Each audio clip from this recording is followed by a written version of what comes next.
Olá, boas-vindas ao Segurança em Áudio. Hoje a gente mergulha numa norma essencial para quem estuda ou trabalha com segurança do trabalho aqui no Brasil, a NR17, a famosa norma de ergonomia. E ela é daquelas, né, que mexe com quase tudo no ambiente de trabalho, desde, sei lá, cadeira do escritório até o jeito que as metas são cobradas. Para quem está aí na batalha dos estudos, concurso, faculdade ou já está na área, dominar a NR17 é, nossa, fundamental.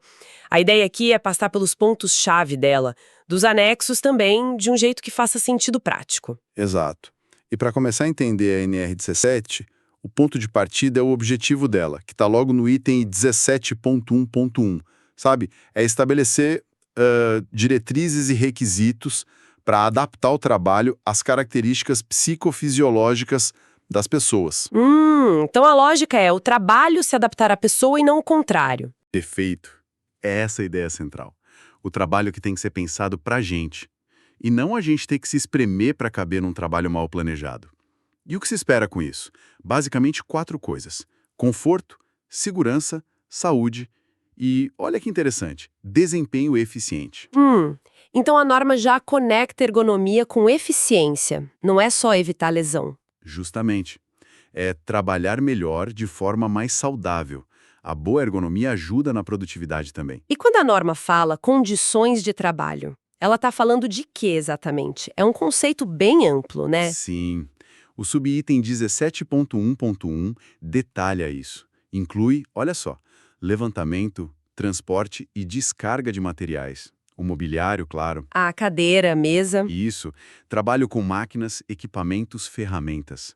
As condições do ambiente mesmo, tipo iluminação, ruído, temperatura.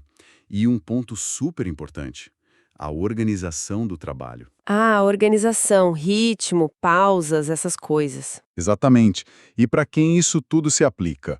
O item 17.2.1 diz que é para todas as situações de trabalho que envolvem esses aspectos que a gente falou. Isso vale para empresas privadas, órgãos públicos com empregado CLT. Incluindo os poderes legislativo, judiciário, Ministério Público. Sim, eles também.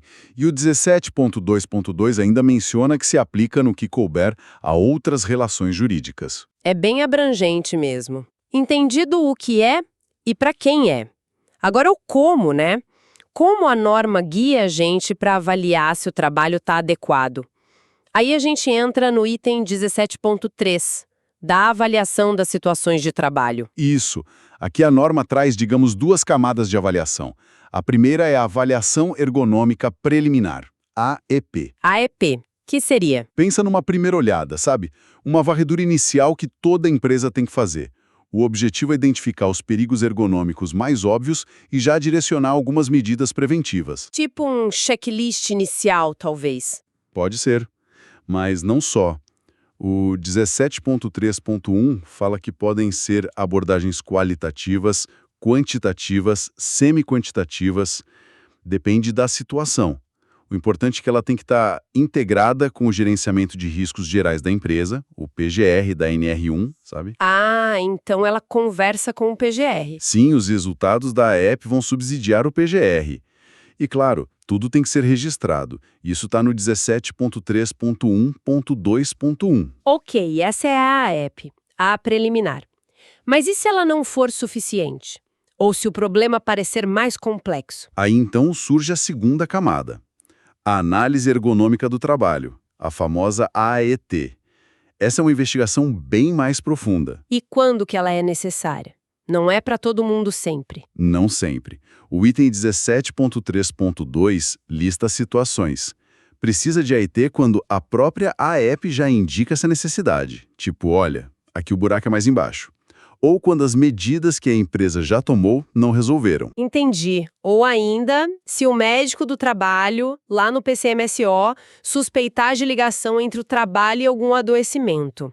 E também, se na análise de um acidente ou doença ficar claro que a causa tem a ver com ergonomia. Faz sentido. A AET seria a triagem. E a EAT, o exame mais detalhado quando tem uma suspeita forte ou um problema persistente. E essa EAT tem um passo a passo? Tem sim. O 17.3.3 detalha as etapas. Comece entendendo a demanda, o porquê da ET.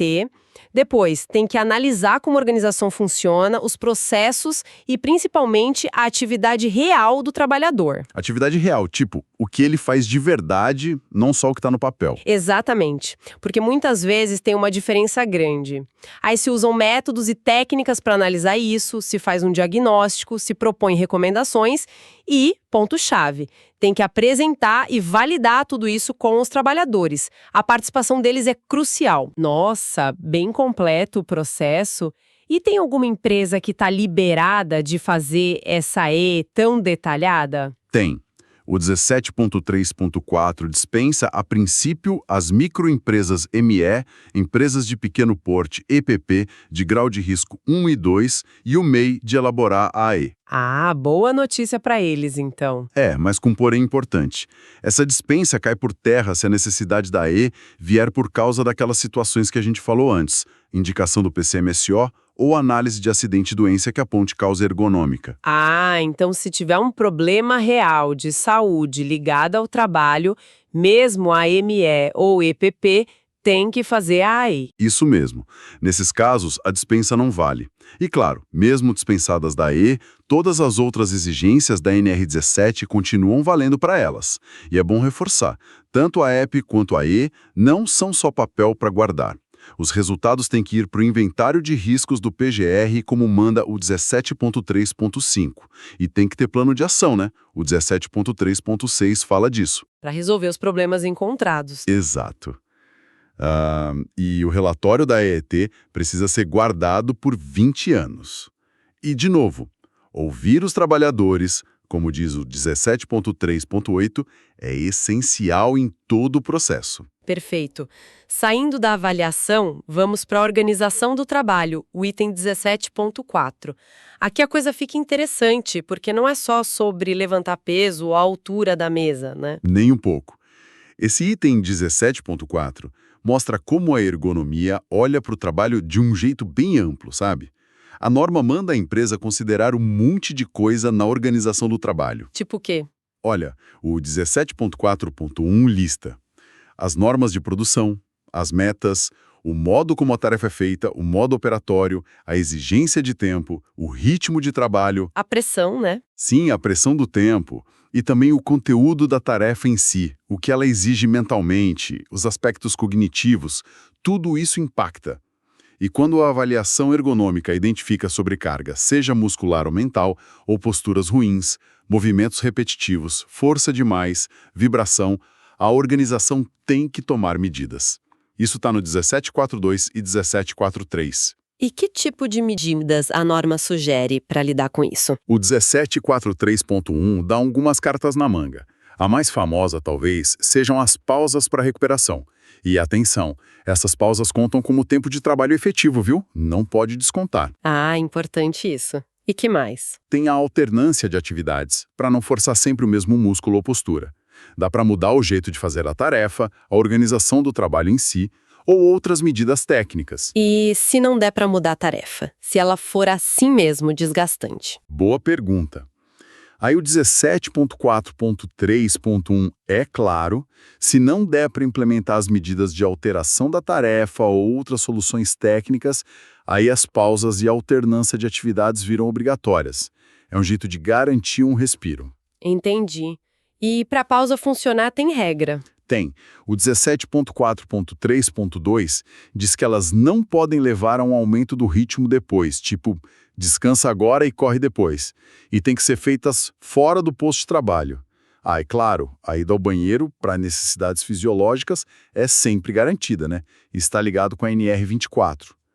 Outros pontos rápidos desse item 17.4. A avaliação de desempenho não pode ferrar com a saúde do trabalhador. Os postos devem, sempre que possível, permitir variar entre sentado e em pé. Os espaços têm que ser adequados e tem até uma orientação para as chefias. Para as chefias, o que diz? O 17.4.7 fala sobre promover comunicação, trabalho em equipe, tratamento justo. É a ergonomia entrando na gestão de pessoas. Mas tem uma exceçãozinha.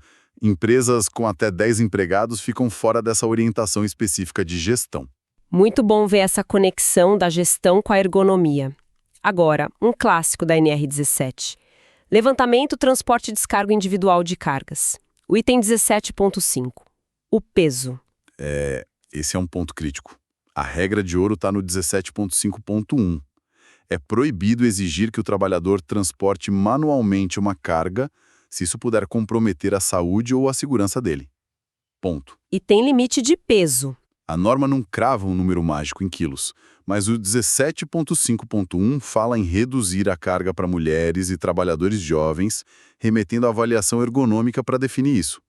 E para o manuseio que não é só de vez em quando, o 17.5.2 traz regras, organizar bem onde pega e onde solta a carga, manter a carga perto do corpo. E tem aquela distância máxima, né? Os 60 centímetros. É essa mesma, o 17.5.2.1 proíbe o levantamento de carga não eventual se ela estiver a mais de 60 centímetros de distância horizontal do corpo. Tenta pegar algo pesado lá no fundo da prateleira sem chegar perto. A coluna reclama na hora, né? A norma quer evitar essa alavanca prejudicial. E para empurrar ou puxar, tipo carrinhos. Também tem que avaliar a força necessária, o 17.5.3 fala disso. E o 17.5.4 lista as medidas preventivas óbvias, mas importantes. Usar meios técnicos sempre que der, carrinho talha. Adequar o peso e o tamanho da carga, limitar o tempo ou a frequência da tarefa, reduzir as distâncias e, de novo, pausas ou alternância. E o treinamento? Fundamental. O 17.5.5 exige que os trabalhadores sejam orientados sobre os métodos corretos. Ah, e um detalhe, o 17.5.6 diz que esse capítulo não se aplica diretamente à movimentação de pessoas, tipo pacientes em hospital. Aí tem outras normas. Certo. Falamos da carga, agora onde a gente senta ou apoia as coisas. Mobiliário dos postos de trabalho, item 17.6. A famosa cadeira ergonômica. Famosa e importante. A palavra-chave aqui, como diz o 17.6.1, é adaptação. O mobiliário tem que ter regulagens para se ajustar à pessoa, altura, tamanho e também ao tipo de trabalho que ela faz. E sempre que der, facilitar a alternância entre sentado e em pé, 17.6.2. E para quem trabalha sentado numa mesa, bancada? O 17.6.3 detalha: a superfície tem que permitir boa postura, boa visão, ter dimensões que deixem alcançar tudo sem se esticar demais, altura certa e espaço para as pernas e pés embaixo. Tem até a recomendação de usar a zona de alcance máximo para coisas mais frequentes, 17.6.3.1. E o apoio para os pés? Quando precisa? O 17.6.4 explica. Ele é usado se, mesmo ajustando a altura da cadeira, os pés da pessoa não ficarem totalmente apoiados no chão. É um complemento. E a cadeira em si? O que uma boa cadeira de trabalho precisa ter segundo a NR17? O 17.6.6 lista os requisitos mínimos. Altura ajustável, claro. Os comandos para ajustar têm que ser fáceis de achar e usar.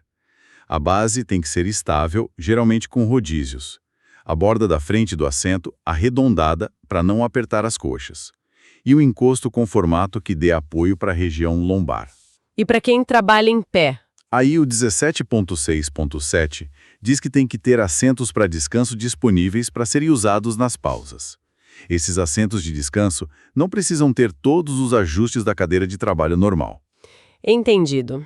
Tudo para garantir o conforto e a postura correta. Agora, e o item 17.7? Trabalho com máquinas, equipamentos e ferramentas manuais. Como a NR17 se encaixa aqui se já existe a NR12 para segurança em máquinas? Ótima pergunta. Elas se complementam. A NR17 foca mais na interação do trabalhador com a máquina ou ferramenta.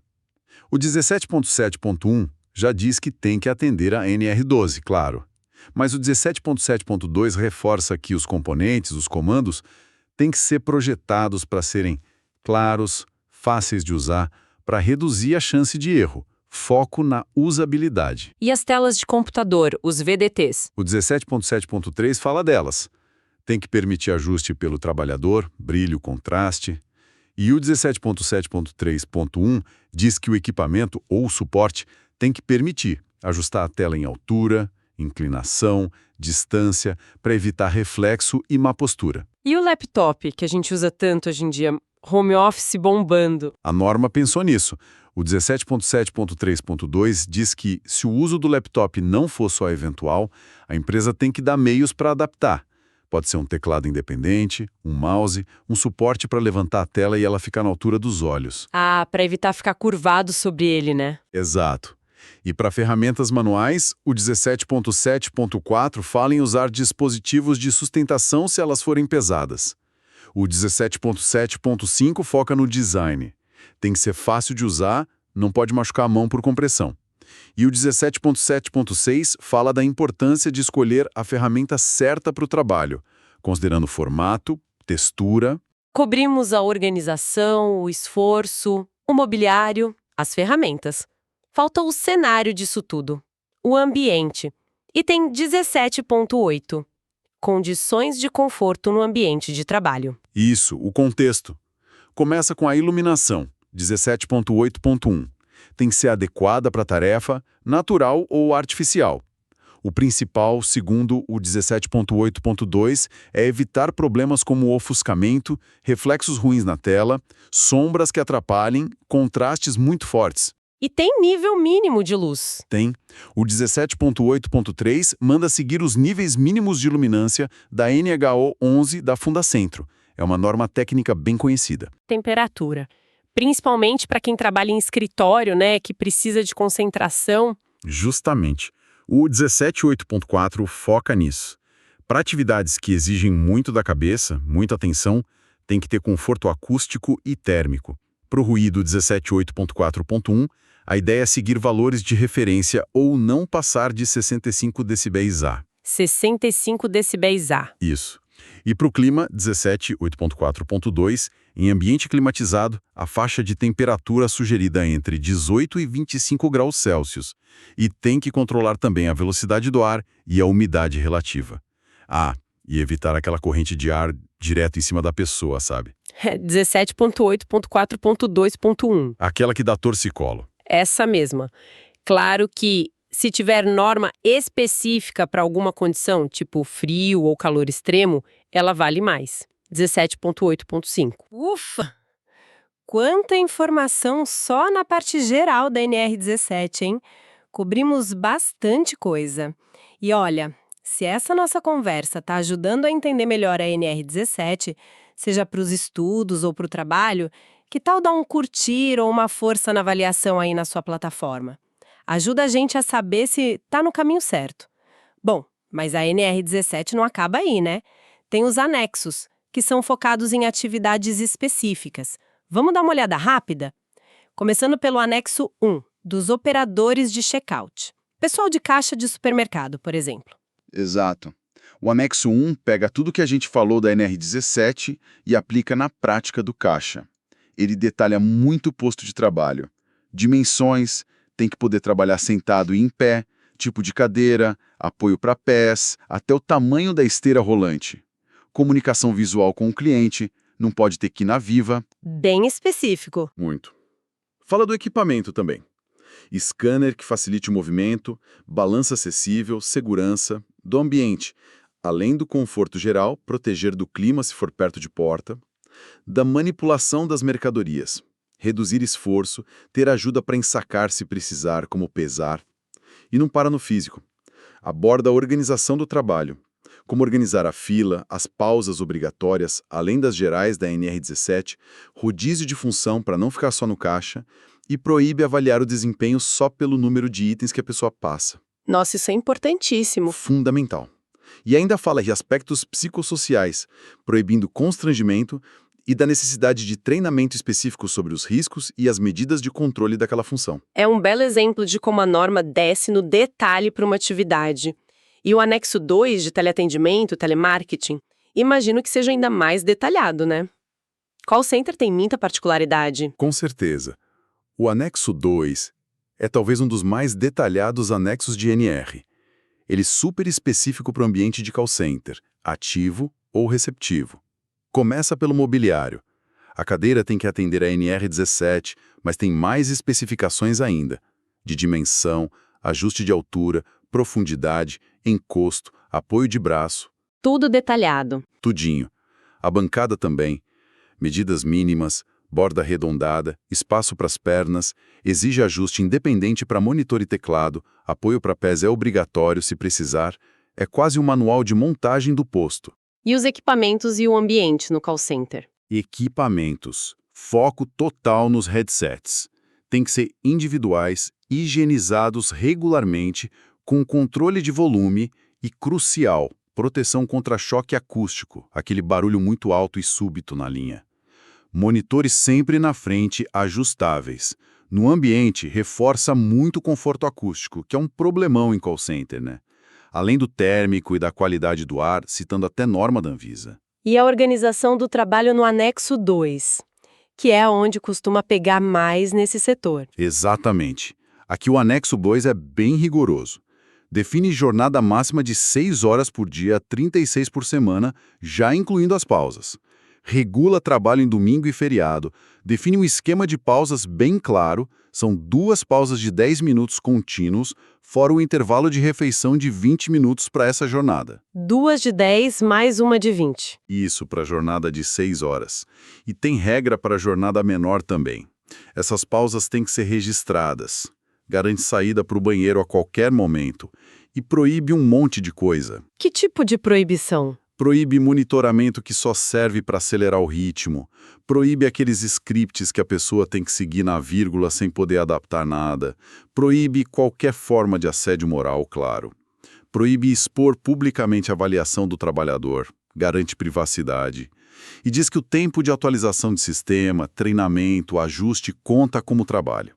É uma proteção forte contra o estresse e a pressão. Nossa, realmente vai a fundo nos problemas conhecidos do setor. Mostra essa preocupação forte com o lado psicossocial. Sim, é um anexo bem voltado para isso também.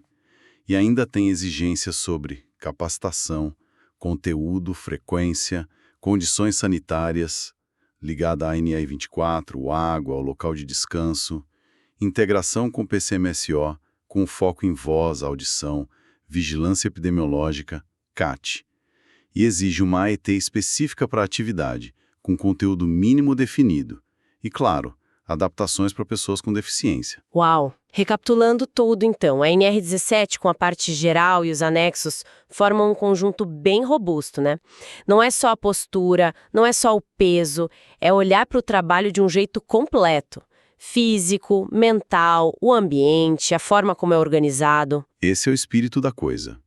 A ergonomia, pela NR17, é isso. Uma abordagem integral para fazer o trabalho ser seguro, saudável e, sim, eficiente. Ela reforça que o ser humano não é só uma peça na engrenagem, mas o centro. E adaptar o trabalho a nós, e não o contrário, é bom para todo mundo. Esperamos que a conversa sobre a NR17 tenha sido útil para você que está ouvindo, seja para clarear as ideias para os estudos, para se preparar para uma prova, ou mesmo para pensar no seu dia a dia de trabalho. Se você curtiu e quer mais conteúdo assim sobre normas e temas importantes de segurança do trabalho, segue a gente. Procura por Segurança em Áudio aí no seu aplicativo de podcasts. E para a gente terminar, fica aqui uma reflexão, uma provocação. O mundo do trabalho está mudando numa velocidade incrível, né? Home office virou realidade para muitos, a inteligência artificial está chegando, novas formas de trabalhar online.